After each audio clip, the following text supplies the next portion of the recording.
Welcome back to another episode of Pioneers and Builders in the city of Jacksonville, Florida, or we like to call it PB and Jax. I'm your host, Randall Thomas, and today, awesome guest, good friend, a lot to talk about, specifically about Jacksonville, the president of Riverplace Capital, Mr. Scott Wohlers. Scott, welcome.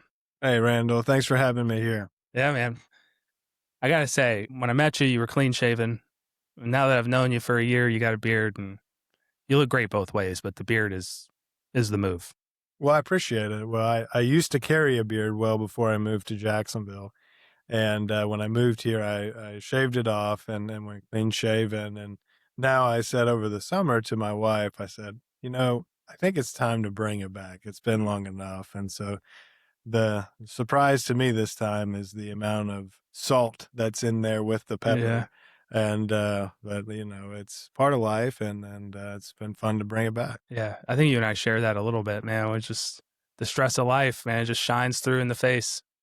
Life experience. That's right. I like to call it. Yeah. It does get hot in the summer and sometimes I'll trim this thing all the way down to nothing, but I understand if you need to go clean shaven for a few months and I'll respect that choice. Oh, the heat won't bother me. Okay. Yeah. This has nothing to do with Riverplace or any kind of professional thing, but you have been probably the most outspoken person. Every time I say I love cold weather, you're the first person to reply to like an Instagram story or a Facebook story to tell me that I'm nuts. Absolutely. 100%. I don't do cold. I always look forward to I'll post a selfie and I'll put the temp. It'll be like 21 degrees. I'm in a short sleeve shirt and I'm like, make it colder. And I look forward to your reply. It's like, yes, you absolutely are absolutely ridiculous. Miserable in those conditions. I just want you to know when it's in the summer and you're thriving, I'm the miserable one. So I will earn it back. Well, we do live in Florida. I do. That's a choice I made. So yeah, I get it. I didn't move here 11 years ago to be cold. That's what I tell people all the time. I moved here for the warm months. That's fair. Yeah. That was my choice to move here. So yeah, I get it. 11 years ago. So what are we in? 2026. So what was that? 2015 you moved here or the back end of September 2014. Yep. And what spearheaded that? So I had actually just graduated college in July of 14, and I was looking to move to a larger metro area for career advancement, and I was in the West Tennessee area, specifically a town called Jackson. And at the time, we were looking between Nashville and maybe potentially moving further south. And ironically, to piggyback on our conversation from just a second ago, how much I hate cold weather, the last winter we had in Tennessee, 13 and 14, we had 33 degrees and rain 4 times. And on the 4th time I came in and I dramatically closed the door behind me, put my hands up in the air and said, okay, you win. I'm not doing this anymore. We're moving south. And I started looking, I was at the time working for Regions Bank, and I started looking on the job boards for potential openings in Florida. And I was looking all across the state. And my wife is originally from Jacksonville. So she had a heart and was really trying to persuade me into the Jacksonville area. And I had no idea. I'd been to Jacksonville a handful of times before.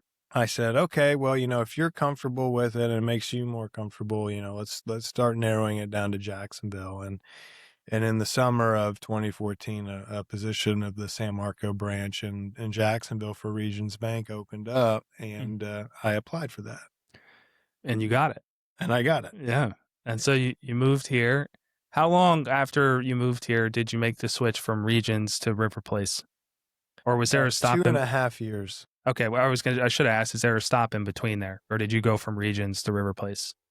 There was a small stop. I left Regions to go work for a doctor. That was a very short stint. And then I left the doctor's office, then was doing some odd jobs, and then found my way to Riverplace February of 2018.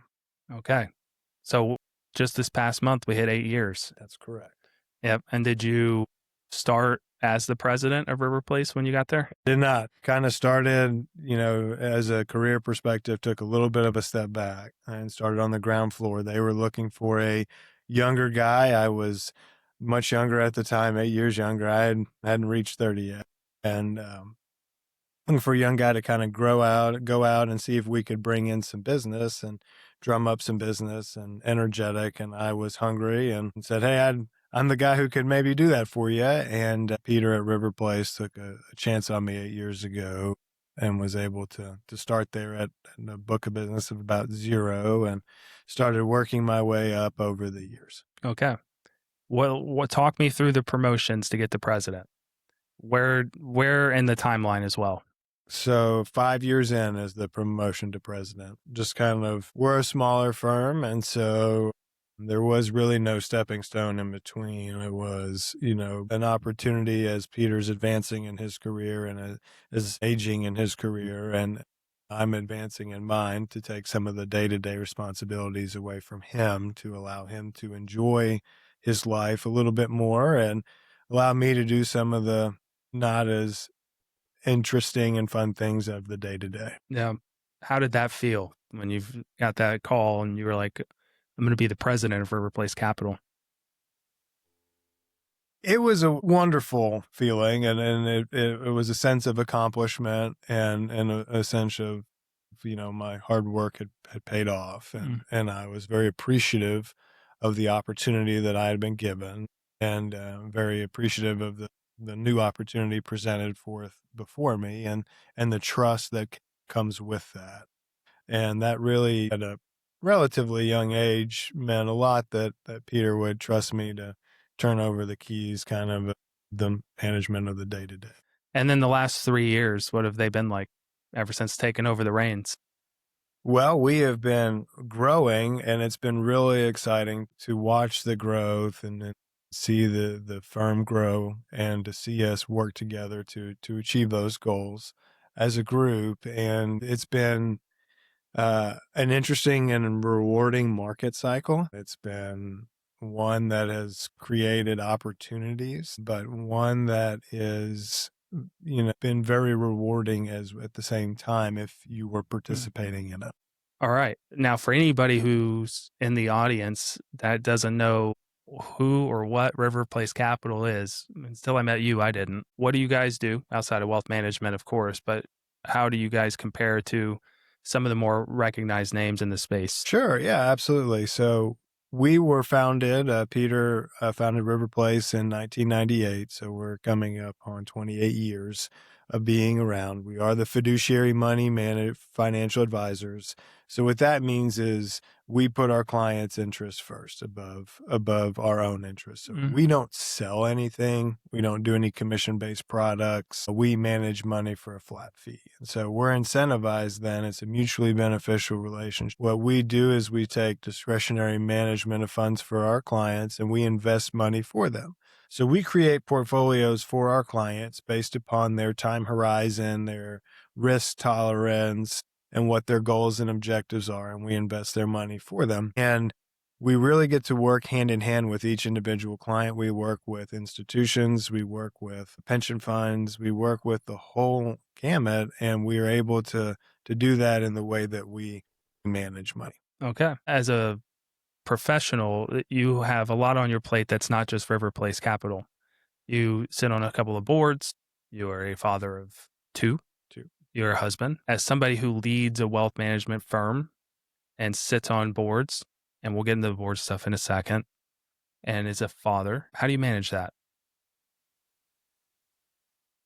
One, I have an amazing wife. Great answer. So much behind the scenes to support me, encourage me to do all of these things, and is my number one cheerleader, and also helps manage the day-to-day of the house.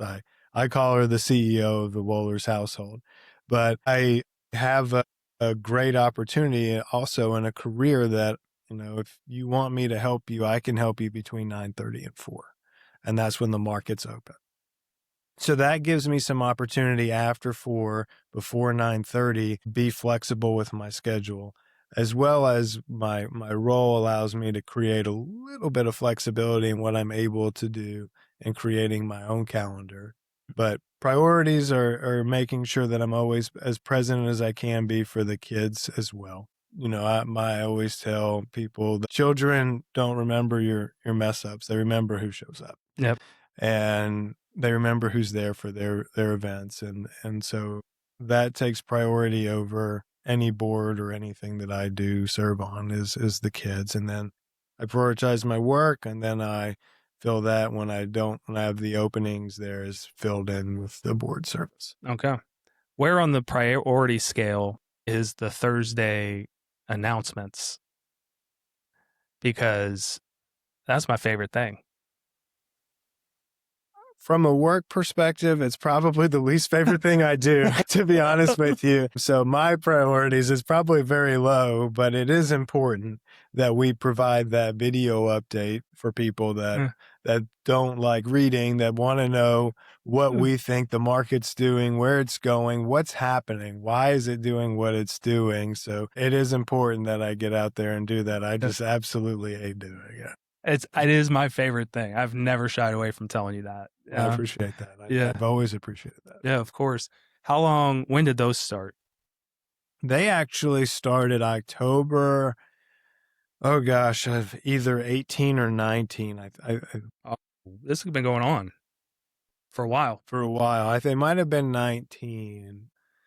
And I started doing it, and I started kind of thinking I could do a live Q&A. And the reality is you have to have followers and people actually watching you to do a live Q&A. And so I said, well, Riverplace doesn't have quite that many social media followers. So let's kind of pivot a little bit to kind of a weekly market update of what's happened, why is the market doing what it's doing, so people can get an idea of what's going on in their 401ks, their IRAs, why it went either up or down, and maybe some ways that they can take advantage of the current opportunities in the market and where we kind of see it moving from a broad-based perspective.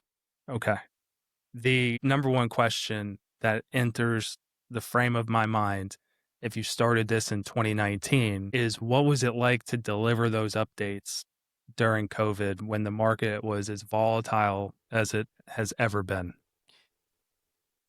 I didn't do them just on Thursdays during that time period. I would do them on days when, it was a very interesting time period. You would have times where the market would be halted for 15 minutes just due to volatility, where it was down 12, 13% at a time period. And it was one of those time periods where you had just dramatic uncertainty, and you saw the reaction in the equity markets. And it was one where it was, okay,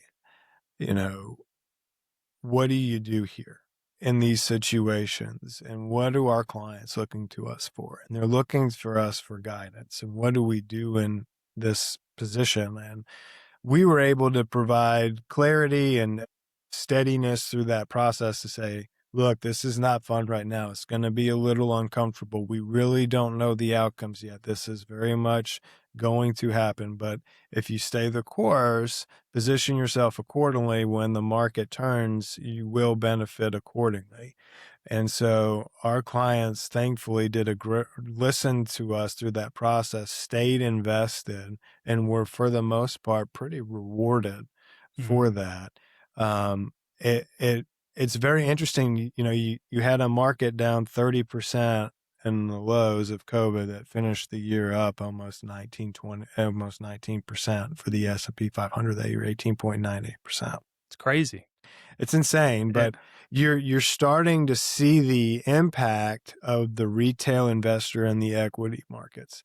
I actually just wrote an article, published it today, on the rise of the retail investor and the impact that that's having on the length of drawdowns in equity markets. And at the peak of COVID, the average daily volume in the equity markets, 30 to 40% of that was the retail investor.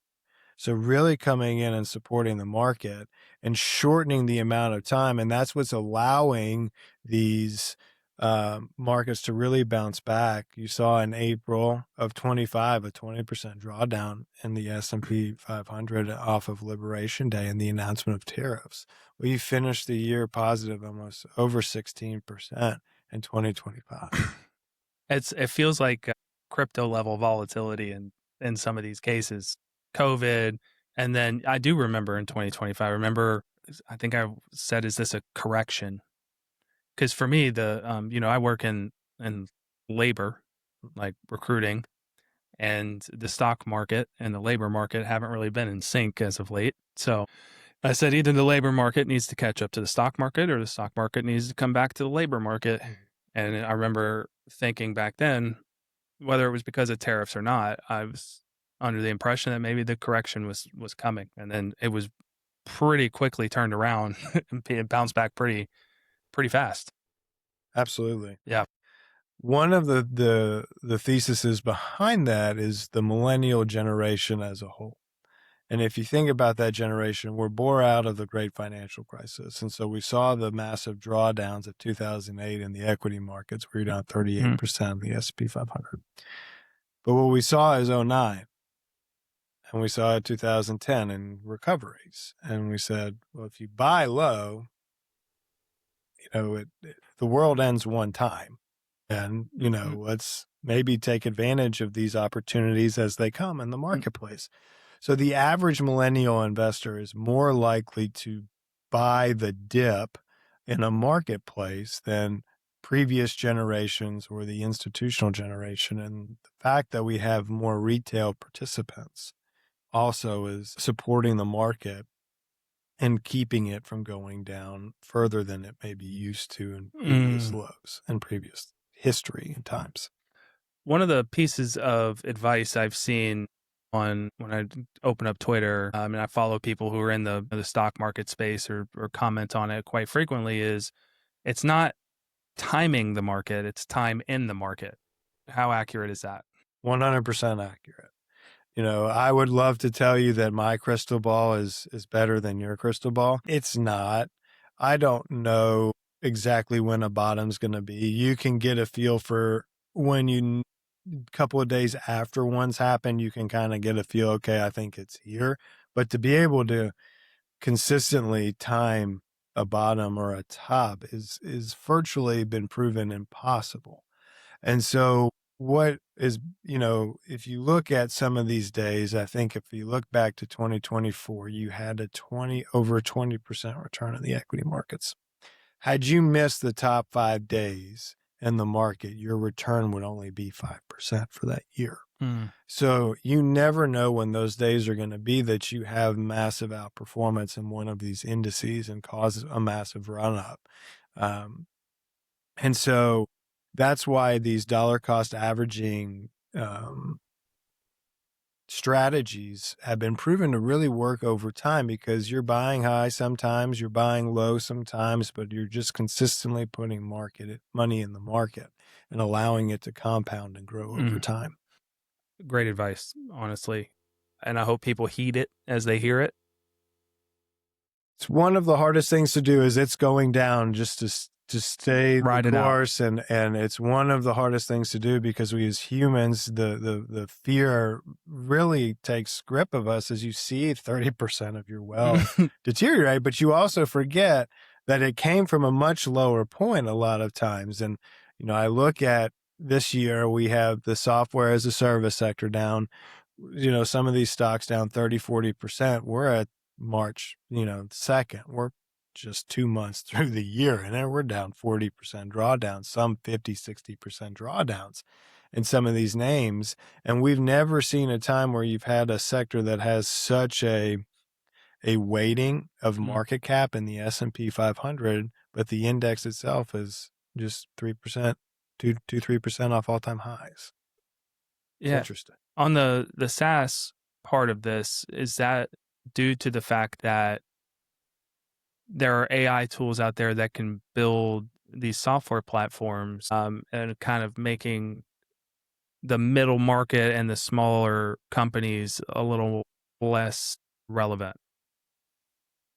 Well, that's the thesis and that's the fear. But the reality is these stocks have had massive run-ups for 5 years. So if you just got into these software as a service company names, you're feeling a whirlwind of hurt. If you've been in them for several years, well, while it's not fun to see a 30% drawdown or a 40% drawdown from the all-time highs, you're still sitting sometimes on hundreds, if not thousands of percent gains in some of these names, because they really have been on just a straight upward trajectory since 2022. And so it's okay to see that and feel that from a long-term perspective, but if you're in it, like I said, from a beginning perspective, it Mhm. hurts. And I forgot what you originally asked. Could you ask it again so I can make sure I answer it for you? What I asked is, are these software as a service companies down because AI is in a position to make them obsolete?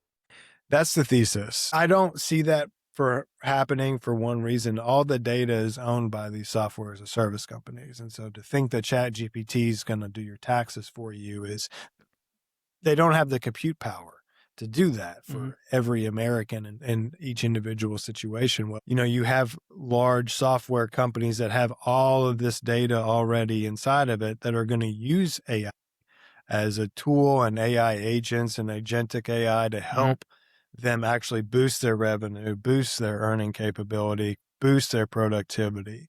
What you're just seeing is an opportunity for reversion to mean in the equity markets. It has to come from somewhere to go somewhere else when you don't have a massive influx of stimulus or new capital into the market.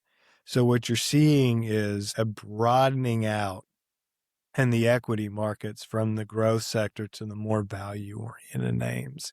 And the selling has to come and the money has to come from somewhere. So it comes from the area with the most profit in it sometimes. And so the catalyst is, well, AI is going to replace all these software companies. Well, the reality is there's a tremendous amount of profit there that professional money managers saying, well, there's nothing wrong with me securing hundreds of percent gains over the last couple of years and buying those or selling those at high points and buying more value oriented or cheaper stocks.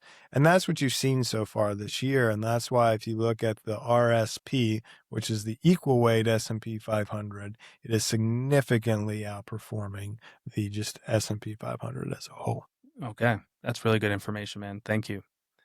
There's a lot of people that are just incredibly nervous that we're sitting on a .com style bubble because of AI, and it's just inflated and inflated and inflated and inflated. And there's a little bit of a concern that somebody's going to jam a needle in that thing and let it burst all over the place. What are your thoughts? Is that something you're paying attention to? And if so, do you have anything to put people's minds at ease?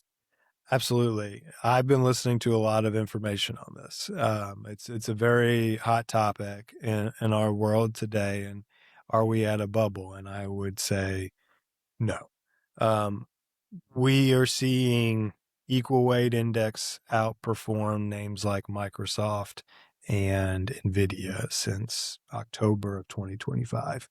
So this is not a new trend. You're just starting to see it in the index level on a more clearer from a more clearer perspective as you're starting to see time pass. And had we moved into 26 and the only names are the AI growth names that were propelling the market higher, then I would start to get concerned. Yes, that's what would concern me.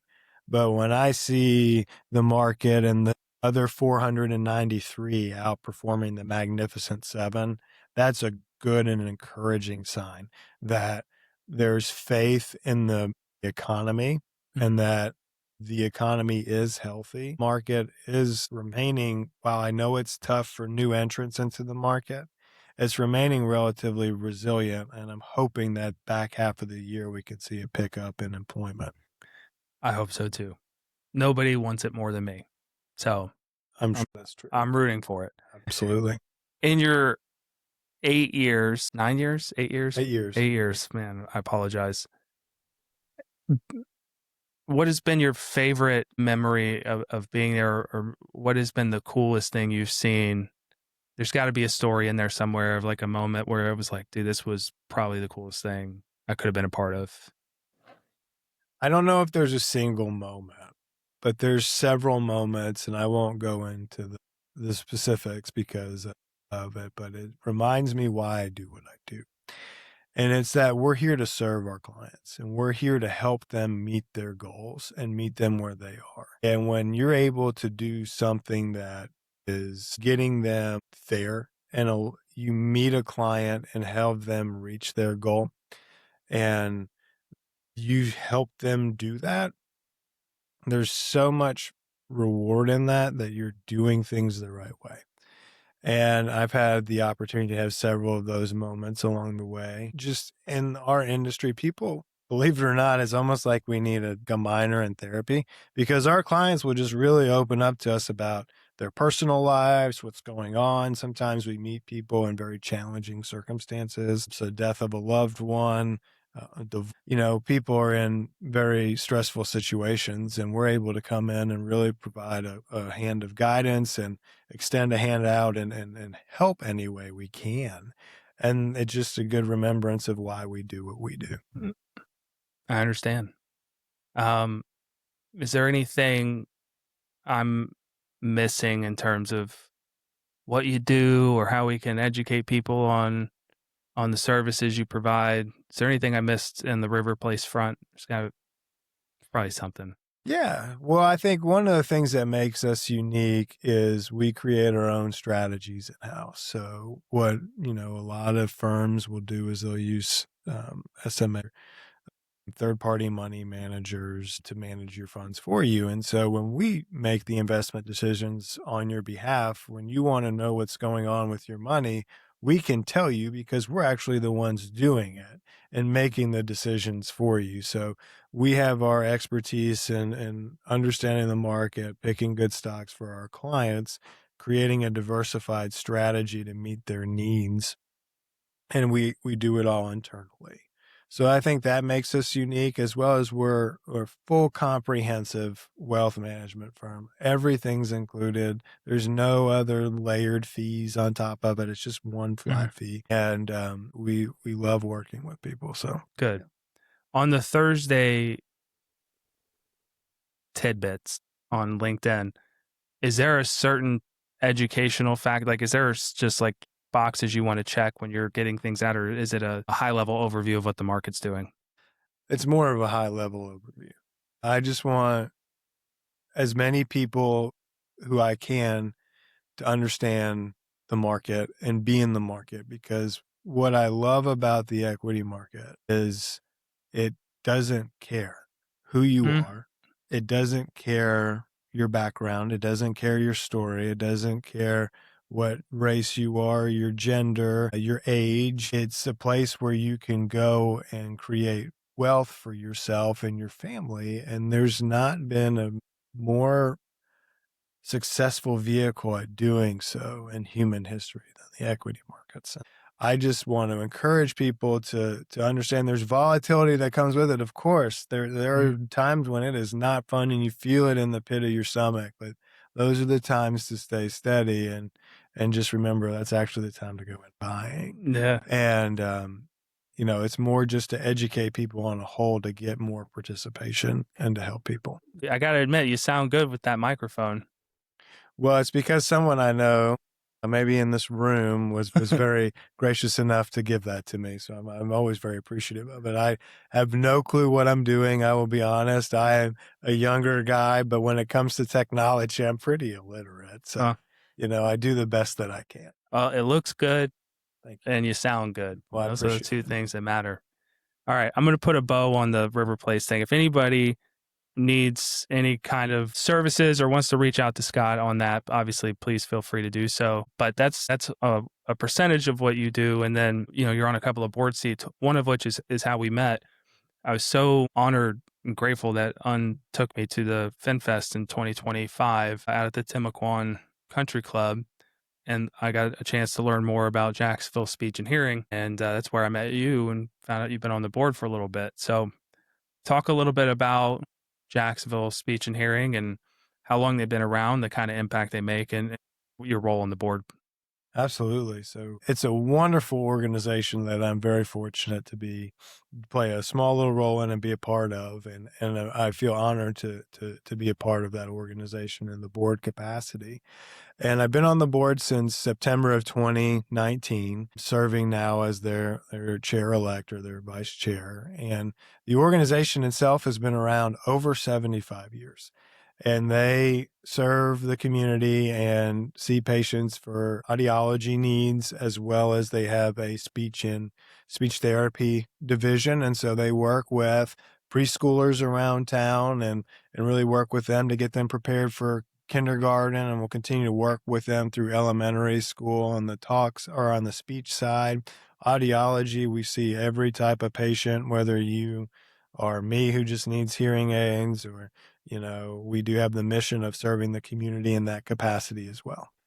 What if I was Joe Schmo, Randall Thomas, what would cause me to reach out to Jacksonville Speech and Hearing? Is it I have a problem hearing, my son has a problem with his speech? Correct. Just there's no there's no rhyme or reason, but if there's something that has to do with hearing or speaking and you feel that you could use a little bit of aid, that would be a really good organization to reach out to. Absolutely, it would. One of the common misconceptions, because it's a nonprofit entity, that there's just, you're going to get less care, or you're not going to get the same level of service. And I can tell you that's absolutely not the case. It's probably the opposite. You're going to be with providers who really give you that attention and care and level of service that you're looking for. And they do a great job in meeting the needs of our community and those who have hearing needs. It's a relatively large board, isn't it? How many people? 25. That's a big board. 25 positions, yes. And why, knowing what you know, why do you feel it's such a need to have a large board? And I guess how much impact does the board make on the organization as a whole? It's a great question, and that was set up before I joined the board. So that was done when Michael Howland joined the organization. He expanded the board with his years of expertise in nonprofit world and board service. And so we have several committees on the board. We have a governance committee. We have a finance committee. We have a strategy committee. We have an investment committee. We have committees now, and we needed people to serve on those. And so the expansion of that and allows it to lend the expertise of several industries and across different industries in Jacksonville. So it allows and opens doors and avenues, I think, for the organization that may not have been there prior with a smaller board.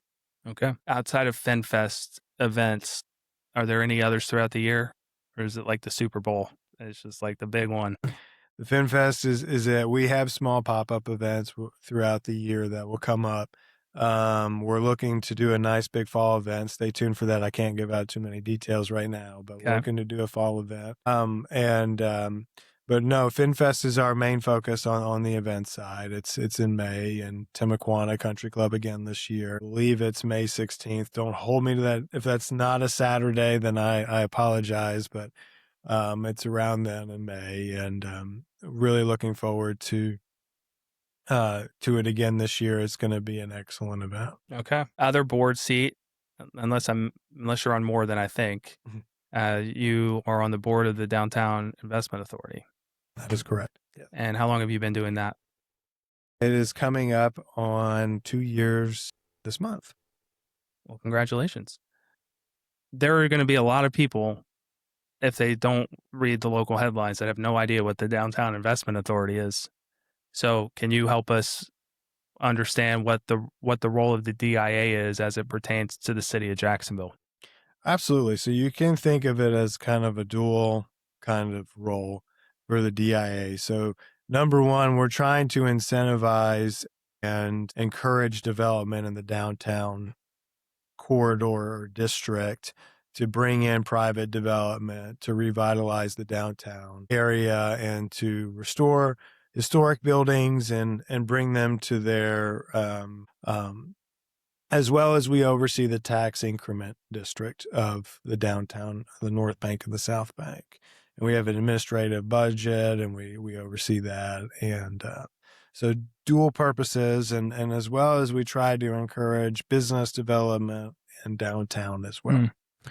And what role does the DIA play in securing and or making sure that certain projects take off? And it's probably more relevant now than ever, because you've been here 11 years. I've been here 19 years. This is the first time we've really seen grains in the air like this. So how involved are you in that particular portion of it?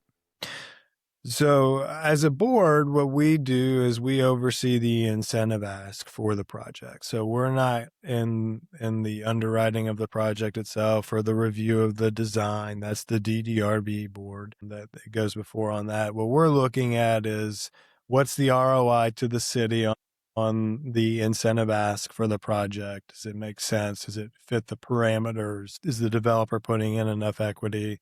What's the risk to the taxpayer? And making sure that we're being good stewards of those taxpayer funds. It's pretty good.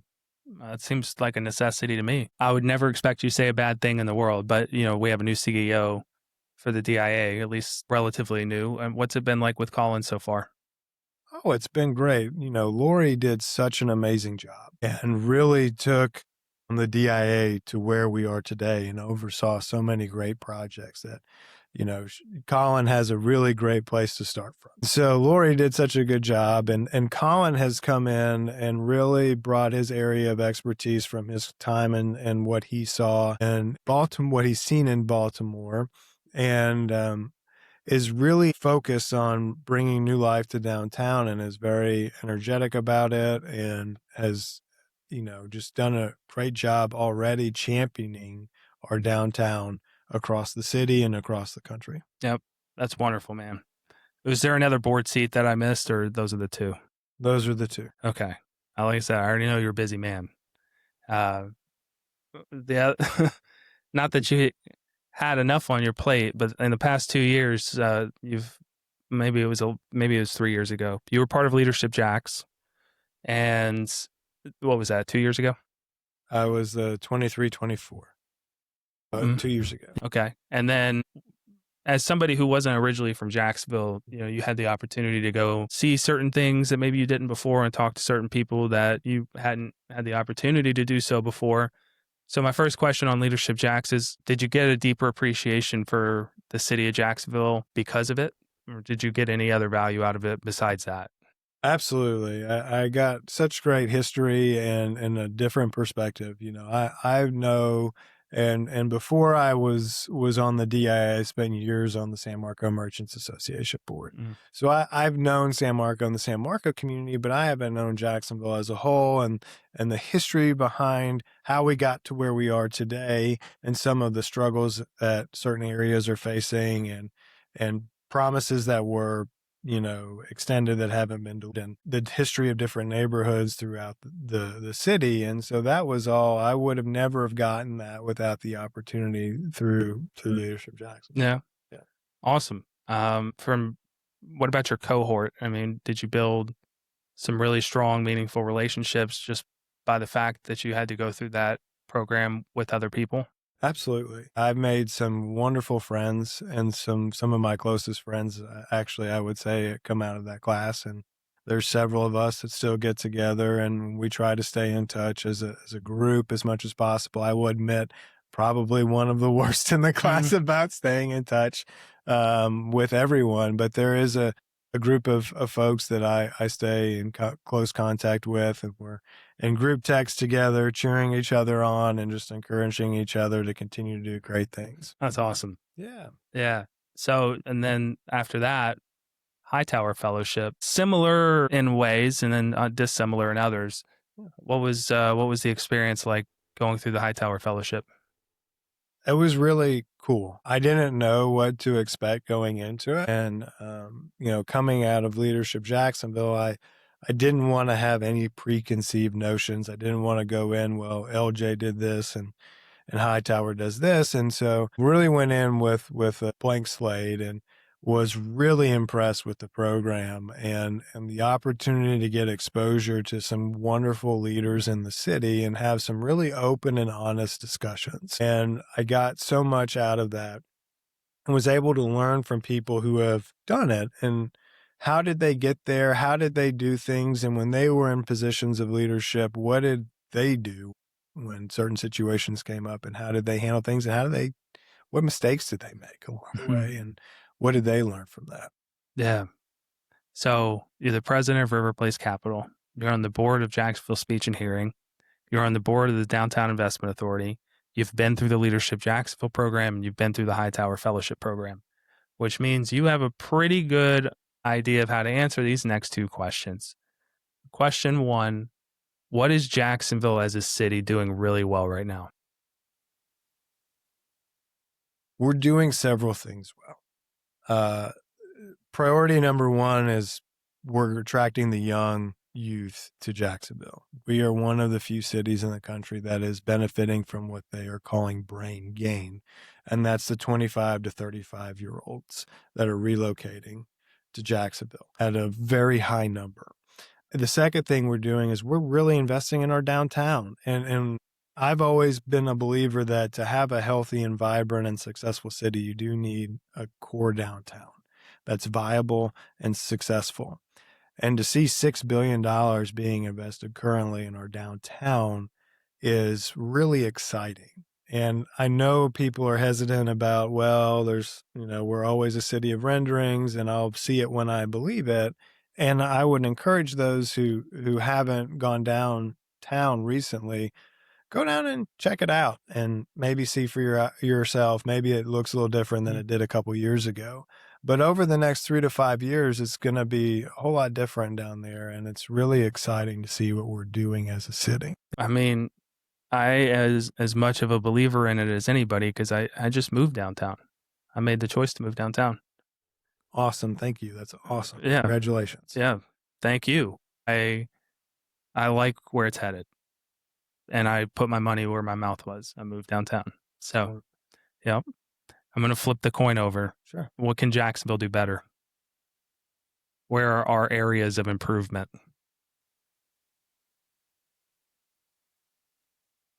Consolidation is a great thing and presents challenges in itself.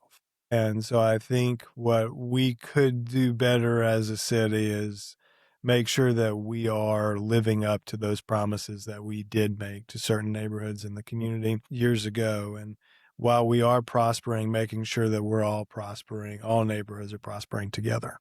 Okay. It's wonderful, dude.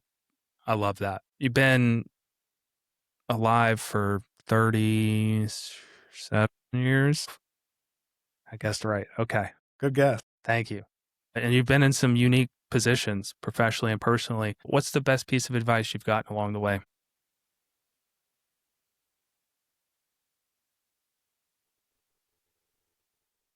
It's okay to celebrate the successes, but really take time to learn from the mistakes and lean on others other than yourself and build a network of people around you that are equally as smart, if not way smarter than you. Mm. And in my case, I have a group that's way smarter than me around me. And of those who are just going to lift you up that you can lean and get counsel from. Okay. That's great. And what did I miss in this whole foray of things? We talked about a lot of different topics. We did. If anybody wants to expand on those topics with you, I know that they can find you on LinkedIn at Scott Wohlers. Is there any place else that they can dig you up? That's really it. I'm not fun on social media. If you find me on Facebook or Instagram, you'll see about 4 posts a year of me and my kids. So yeah, you do like a lot of my stories though, and I appreciate that. I do have to get on it for work, so I do get on, and that's where I go find my comic relief. But it's not where I feel like I need to post. Okay, I love it. The PB and Jax always ends with gratitude. I only have people on here that I do believe are moving the needle, not only for the city, but for the residents that live in it, right? The idea would be that somebody who's sitting across from me is putting somebody else in a position to succeed in life, and you most certainly are doing that. From the work you're doing at Riverplace Capital, the fact that you're employing people that can pay their rent and their mortgage and their grocery bill, that's a big deal. The fact that you're helping your clients win, huge deal. The fact that you sit on the board of Jacksonville Speech and Hearing, which is a worthwhile cause, amazing. You're clearly making an impact on the city by sitting on the board of the Downtown Investment Authority.